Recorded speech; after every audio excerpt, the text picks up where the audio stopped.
화주가 도대체 뭐죠? 지임료라는 게 있어요. 운송 위탁 계약서라고 하죠. 용어가 아무래도 생소하다 보니까 뭐가 뭔지 잘 모르실 수도 있죠. 어떤 대표적인 주요 거래처가 있는지 간단하게만 좀. 일단 CJ가 있고요. 하나케미칼 등등. 걱정은 없으시겠네요. 내가 과태료를 물었다거나 이랬을 때 다 회사로 날라와요. 이렇게 PD가 신호 위반을 하거나. 그렇죠, PD님. 네.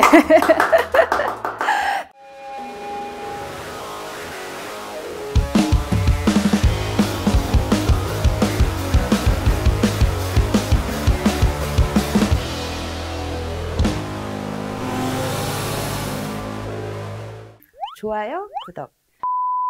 안녕하세요, 박진아입니다.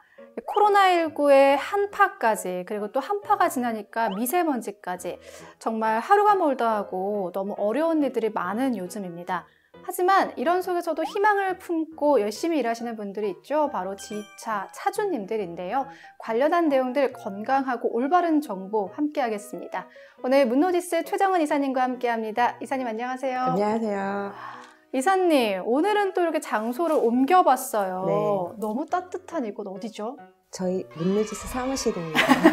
사실 차주님들한테도 사무실은 굉장히 중요하잖아요. 회사의 사무실. 그렇죠. 이미지 처음으로 부각되는 곳이기 때문에 그런 차원에서 저희가 영상으로라도 간접적으로 찾기 전에 차주님들에게 사무실을 좀 보여드리고자 이렇게 오늘은 사무실을 또 찾아와 봤습니다. 네, 또 오늘 이사님하고 여러 가지 이야기 나눌 건데요. 오늘은 저희가 차주님들이 준비하실 때 용어가 되게 많아서 혼란스러우신 분들이 있으세요. 그렇죠? 그렇죠. 아무래도 익숙해지면 상관이 없는데 처음에는 용어가 아무래도 생소하다 보니까 뭐가 뭔지 잘 모르실 수도 있죠. 그렇죠. 그래서 오늘은 좀 용어를 준비해 봤습니다. 네, 그 전에 우리 유튜브로 시청해 주시는 분들을 위해서 뭘 해야 될까요?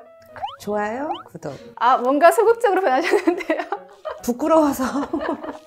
네, 좋아요, 구독해 주시고요. 네이버 TV를 보시는 분들이라면 하트 그리고 플레이 끝까지 시청해 주시기 바랍니다. 집차 관련 용어, 이 단어 진짜 많이 들으실 것 같아요. 저도 굉장히 많이 들었던 단어인데 바로 화주입니다. 화주가 도대체 뭐죠? 화주는 쉽게 말해서 운송 업무가 필요한 주체를 말하는 거죠. 그러면 뭐 대기업이 될 수도 있고 중소기업이 될 수도 있는 거예요. 저희 사무실에도 들어와서 딱 보시면 주요 거래처라고 나와 있잖아요. 네. 바로 그게 화주입니다. 그러니까 쉽게 다시 한번 설명을 하면 문노지스에는 소속된 차주님들이 계시잖아요. 네네. 그 차주님들이 일거리를 받으셔야 되는데 이제 그 문노지스와 계약이 된 그 브랜드 거래처. 네. 그게 바로 화주라는 거군요. 그렇다면 화주가 없으면 차주님들한테 일거리를 드릴 수가 없는 거네요. 없는 거죠. 그런 그래서 의미에서 거래처가 얼만큼 확보되어 있는 회사이냐가 차주님들이 회사를 선택하는 데 있어서 가장 중요한 포인트가 아닌가 저는 이렇게 생각합니다. 그러면 잠깐 우리 홍보 타임으로 문노지스에서는 어떤 대표적인 주요 거래처가 있는지 간단하게만 좀.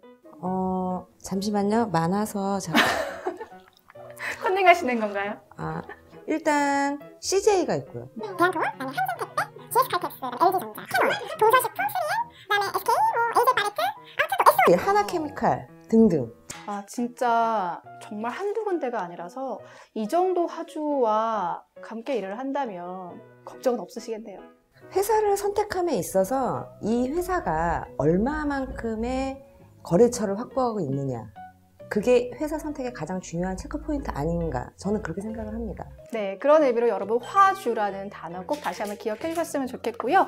또 진짜 항상 말씀드리지만 항상 헷갈려 하시는 게 있어요. 운수회사란 무엇이고 또 물류회사란 무엇인가입니다. 정식 법인 운수회사는 이제 영업용 넘버를 소유해서 회사 자체에서 보유해서 임대를 해주고, 또 우리 아까 말한 화주와 차주님들을 연결해주는 연결고리 역할을 해주는 거죠. 그게 바로 운수회사다.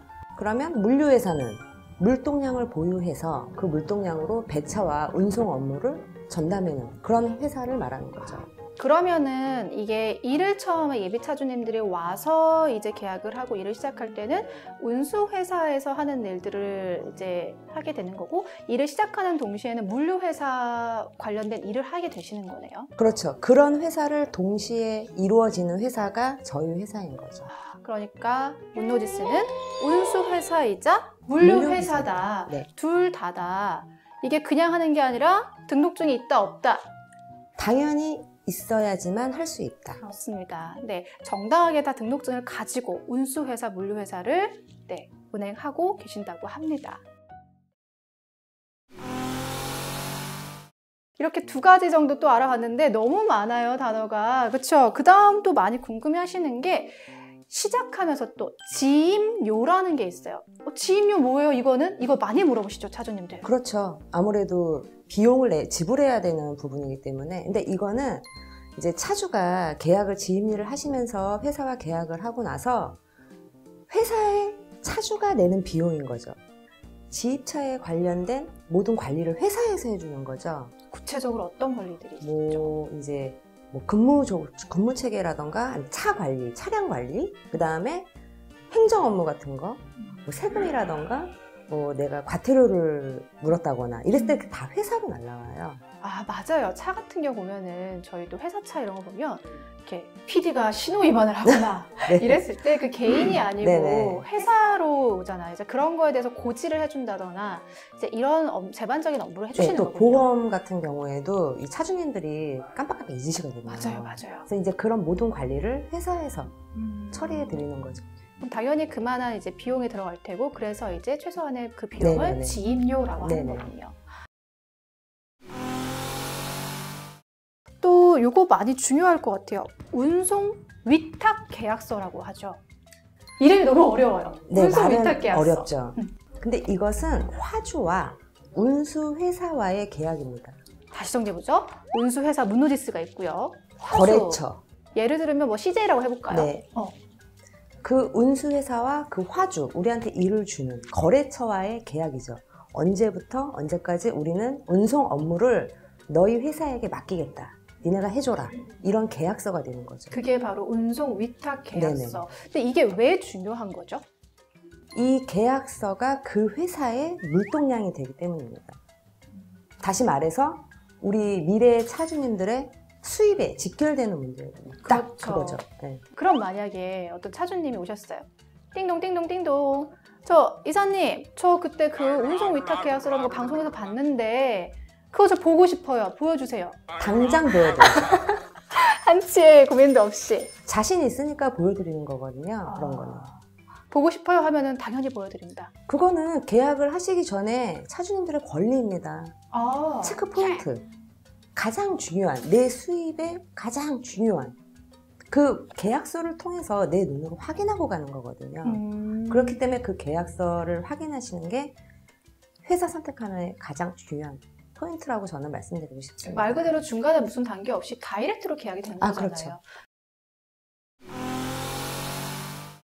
그리고 또 이거 진짜 또 어려운 단어예요. 위수탁 계약서라고 있어요. 그쵸? 제가 네. 이거 이해하는데 좀 슬슬 걸렸거든요. 위수탁 계약서 어떤 건가요? 이거는 이제 운수회사와 차주의 계약입니다. 운수회사와 차주, 이거는 또. 운수회사와 차주의 계약서로서 이거는 차주님들의 권익보호를 위해서 꼭 필요한 계약서거든요. 어떤 내용들이 좀 들어가 있어요? 이제 내용을 이제 간단하게 말씀드리자면, 차주는 회사에게 내 차를, 회사는 나에게 영업용 넘버를 서로 위수탁한다. 그런 내용이에요. 그러니까 위탁하고 수탁한다는 네네네. 거죠. 그래서 이제 이런 계약서를 통해서 그러면 내 차는 내가 내 돈 주고 샀는데 내 차는 회사 명의가 되거든요. 근데 이게 회사 명의가 되지만 현물 출자를 통해서 명의는 회사더라도 이 차의 소유권은 개인에게 있다라고 법적으로 보호를 해주는 그런 역할을 하는 계약서입니다. 이게 정말 중요한 게요. 최근에는 사실 그래도 많은 회사들이 좀 덜하지만 과거 몇 년 전만 해도요. 위수탁 계약서를 맺었는데 현물 출자를 안 해주는 경우들이 있었어요. 정말 사기 피해죠, 이거. 정말 큰일 날 일이죠. 네, 진짜로 실제로 이런 사기 피해 사례들이 있었습니다, 여러분. 그래서 지금 위수탁 계약서 말씀해 주시는 부분이 정말 중요한 부분이에요. 보세요. 차는 회사 소유예요. 근데 내가 차값을 다 내고 있는데. 그렇기 때문에 이 위스탁 계약서 안에 현물 출자가 되어 있는지 안 되어 있는지가 중요하다는 거잖아요. 이게 차량 등록 원부에 기재를 하게 돼 있습니다. 네. 그래서 사실 이제 정상적인 운수 회사라면 이 위스탁 계약서를 쓰면서 현물 출자를 이제 동시에 다 진행을 하게 되어 있습니다. 그렇기 때문에 현물 출자까지 꼭 확인해 보시고, 아까 그러면 차는 회사 소유라고 했는데 차 넘버 같은 경우는 어떻게 되는 거예요? 넘버는 회사 겁니다. 넘버는 무조건 회사 거. 네. 이게 개인이 아니고 회사에 속해 있는 차주님들의 그 영업용 넘버는 회사 소유입니다. 무조건 회사 소유. 네, 법인 소속입니다. 이게 법적으로 개인이 소유할 수가 없지 않나요? 영업용 넘버는?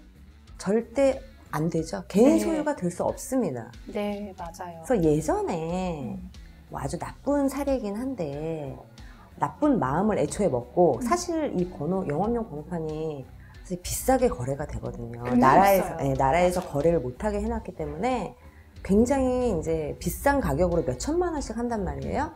근데 이거를 회사에서 개인이 네가 사라 넘버를. 법적으로 안 되는데도. 네, 이거 법적 보호가 안 되거든요. 회사 명의인데도 불구하고 너희들이 사라 몇 천만 원씩 주고. 그래서 그럼 또 순진한 차주분들이 또 샀단 말이에요. 모르시니까. 그쵸. 근데 그 회사가 잠적을 했어요. 오 마이 갓. 그러면 이 피해는 고스란히 차주님들한테 돌아가는 겁니다. 이건 어떻게 어디 하소연할 데도 없어요. 법적으로 안 되는 건데 보호 장치도 없을 뿐더러. 그래서 지금은 솔직히 그런 회사가 많지는 않은데 그래도 몇몇 회사들이 있어요. 개인에게 그 영업용 넘버를 사라고 이렇게 좀 강요를 하는 회사가 있다라고 얘기를 들었어요. 아직도요. 정리 한번 잠깐 할게요, 여러분.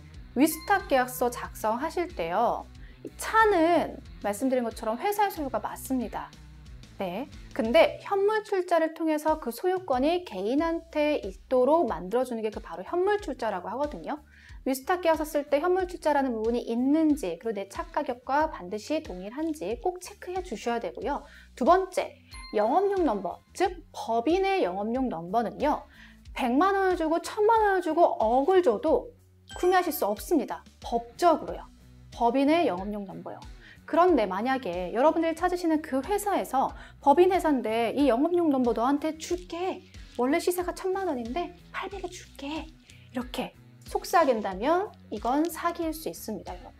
그 두 가지만이라도 반드시 꼼꼼하게 확인하신다면 적어도 여러분들이 그런 피해에 대해서는 조금 이렇게 벗어날 수 있지 않을까 이런 생각이 듭니다. 전문가 다 됐죠? 직접 하셔도 될 것 같아요. 제가 들어오면서 느낀 점 하나 말할게요. 이 회사에서 진짜 장점은 바로 저희가 있는 이 바로 옆에 공간이 아닐까 싶어요. 이 공간이 뭐냐면요. 진짜 실시간으로 배차가 돌아가는 현황입니다. 저 깜짝 놀랐거든요. 정말 이렇게 많은 차주님들하고 실시간으로 통화를 하면서 이렇게 많은 물동량이 돌아가는 게 이런 현장이구나. 이거 여러분 직접 와서 느껴보십시오. 여러분들이 이곳에서 이사님과 혹은 대표님과 운수 일을 시작하신다면 바로 이 옆에 공간의 현장을 여러분들 전화로 들으실 수 있을 것 같습니다. 저희 문누지스는 정말 대한민국 5손가락 안에 들어도 과언이 아니다라고 저는 자부하고요. 이 배차 능력, 매출은 그 어느 회사와 견주어도 결코 뒤지지 않는다라고 저희는 자부하고 있습니다. 네, 이사님 그러면 저희는 다음 시간에 찾아오도록 하죠.